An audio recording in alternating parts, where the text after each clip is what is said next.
Hey YouTube, my name is Lucky, and today I'm going to show you guys how to make this emblem. So if that sounds interesting to you, then stick around and I'll show you exactly how to make it in no time. Alright, so the first thing you want to do is basically just clear out your original player card as it is right now. So as you see there, I go through all the layers, I delete them all. The first thing you want to do is make the background. You want to make the background layer 12. So basically choose a square, extend it way far out there. That's going to be layer 12. Start off with a circle for the head and just resize it into about the size you want it to be. And then the majority of the pieces that I'm using are called rectangle thin. They can be found on page 19.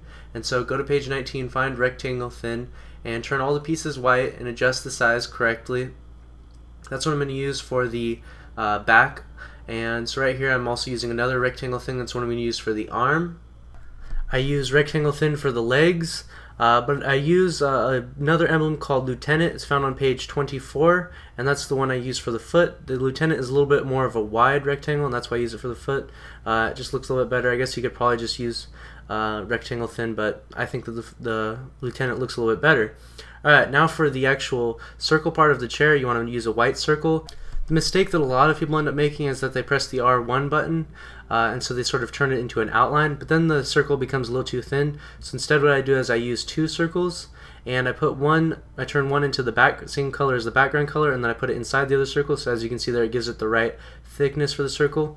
And there I put the square in between the layer between the person's body and the actual white circle, so that way it sort of is sandwiched in between. That's the sort of a layering effect that you can do with the emblem editor, and that way it gives it the appropriate the type of emblem that I'm trying to make. Right there I use the RPG, I flip it around, pressing square, and then I put it into his hands.